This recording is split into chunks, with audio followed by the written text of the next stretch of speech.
Keluarnya binatang melata dari bumi sebagai tanda kiamat adalah sabit pada beberapa hadis. Sebahagian sahih seperti yang disebut, tetapi hadis-hadis ini tidak menyentuh hal sifat binatang-binatang ini yang Allah Ta'ala mengeluarkan sebelum sedikit kiamat. Adapun hadis-hadis yang menyentuh hal sifat-sifat binatang ini adalah hadis yang tidak sampai peringkat sahih. Bagi seorang yang beriman cukuplah dengan nas Al-Quran dan juga nas hadis yang sahih yang menegaskan bahawa keluarnya binatang melata itu adalah satu tanda dari tanda-tanda kiamat.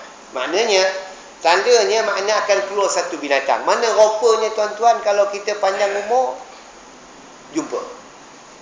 Kalau kita tak panjang umur, maknanya kita tak jumpa. Tak apa, tak jumpa pun tak apa, jumpa pun tak apa. Al-Muhim, yang paling penting, kita yakin dan percaya bahawasanya ini adalah tanda-tanda.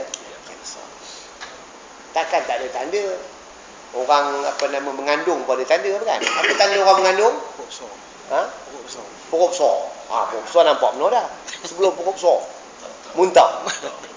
Itu tandanya orang mula mengandung. Muntahlah dia, tak tentu hala lah dia. Contohnya. Apa tanda kalau orang tu menentang Islam? Dia tak sokong hudud lah. Itu je lah. Tak payah.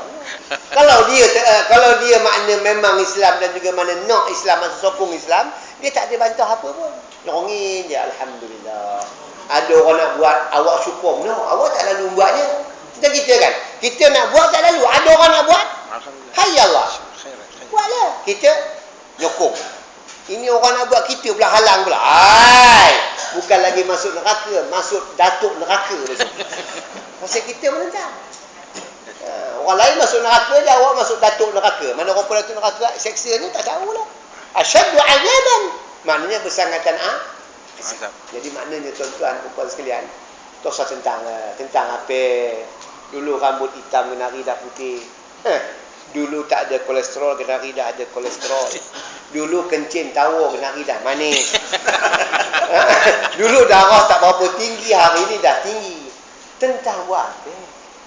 Semuanya sudah teruk dah, air belaka dah. Sudah raban tebin dah, sudah teruk dah, sudah marid. Patut duduk dekat mustashfa, duduk hospital. Nak tentang juga. Jadi dah makin lama tu udah lah. Ini dah juga. Apa nak buat? Abu Talib pun tak dapat juga hidayah daripada Allah Ta'ala. Walaupun Nabi beria-ria, ngaburkan, ngajak juga. Tuhan kata, innaka la tahdi man ahbabta.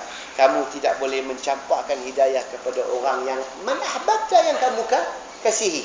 Jadi makna tuan-tuan, bukan kita nak traiban dia masuk neraka, kita yang benarnya pun tak masuk neraka, masuk syurga, dan nak ngajak dia juga masuk syurga.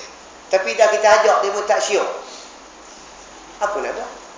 Cuma kita yakin apa yang kita bawa itu, apa yang kita fahami, apa yang kita pelajari, inilah jalan-jalan at-turuq tuaddi ila dukhulil jannati, yang boleh membawa kita masuk ke dalam syurga. Masuk syurga kan. Macam ada syair yang dibaca oleh ahli-ahli sufi. Arkam mempeloporkannya kan. Ilahi lastu lil firdausi ala wala aqwa ala naril jahimi. Allah fahabli taubatan waghfir zunubi fa innaka ghafiru dzambil azimi. Dengar apa? Tuhanku. Gitulah gambarnya lebih kurang ya. Aku tidak layak untuk syurgamu. Jangan ya pun. Hitam legam, lepas itu kolesterol darah tinggi, kencing manis, sakit otak, perut buncit, akil tak sihat. Memang tak layak. Mana layak masuk syurga? Tapi wala aku ala naril jahil. Tapi awak tak ada power pula, tak ada kekuatan nak melawan kekuatan ataupun azab daripada api neraka. Allah fahabli taubatan waghfir. Ya Allah, terimalah taubat aku. Itu ahli sufi bangun malam-malam macam tu, rupanya mendayu-dayu. Kita tidak. Nyambut hari ibu. Hari ibu sambut tapi entah apa bendanya. Orang kalau nyambut hari ibu, bacalah tahlil ke, baca surah Yasin ke, surah Waqiah ke, khatam Quran ke, selawat. Adalah bagus. Ini melonjak, melambung, terjun, entah apa-apa benda. Menyambut hari ibu.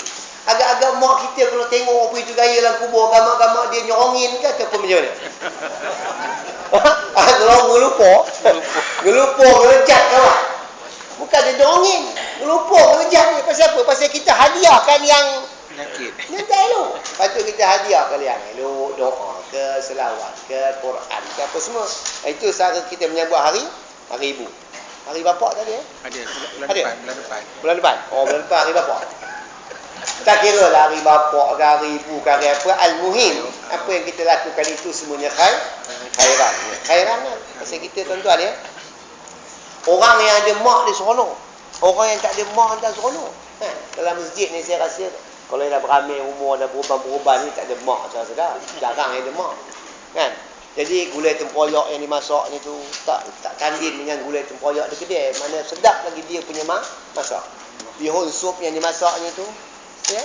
Ketupat dimasak ni tu lemak lagi sedap dari tu di kedai. Pasal mak dia al-jannatu tahta aqdamil ummah.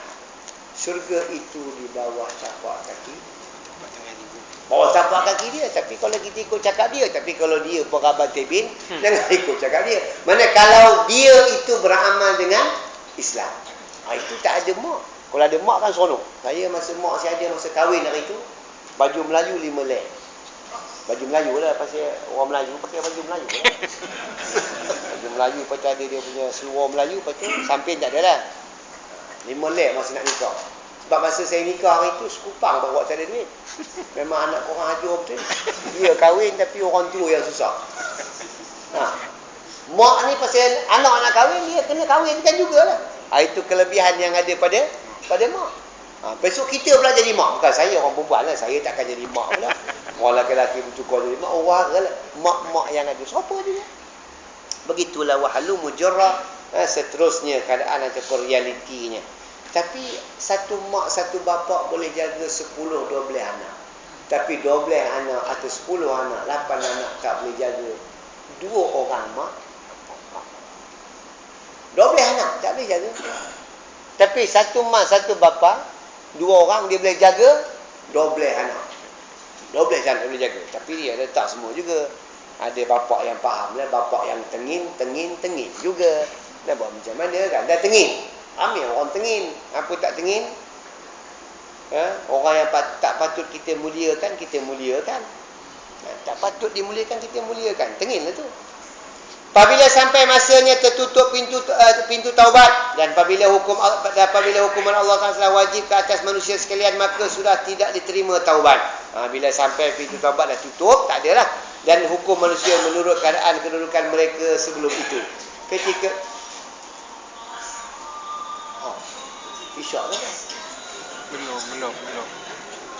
Ketika itulah Allah Subhanahu Wa Taala akan mengeluarkan binatang melata yang boleh bercakap dengan manusia. Binatang bercakap. Kalau hari ni binatang bercakap, mangkor kita weh. Tiba-tiba kata ayam, "Oi, apa tak semayang?" Mangkor kita. Macam masjid atau surau yang tak ada orang kan. Tiba-tiba masuk kambing di azan. Macam mana? Mangkor kita dibuatnya. Jangan tunggu sampai binatang-binatang ni bercakap kepada kita. Jangan tunggu sampai binatang bercakap. Tapi ini ngapa bercakap ni? Dia akan bercakap dengan manusia. Maknanya biarlah kita yang azan. Ini tengok surau tak ada orang, masjid tak ada orang, tengok-tengok kambing masuk. Kambing mikir macam mana gaya aku nak azan. Mikrofon ada katanya, tapi nak metik macam mana gayanya. Mana seninya. Pasal dia tak ada masuk taskar, tak ada pasti, tak ada tadika, tak ada. Dia bukan tahu nak on nak off, dia bukan tahu. Jangan sampai binatang itu bercakap kepada manusia. Ia mengenali manusia yang beriman dan yang kafir. Dia tahu binatang, dia tahu siapa yang beriman, siapa kafir.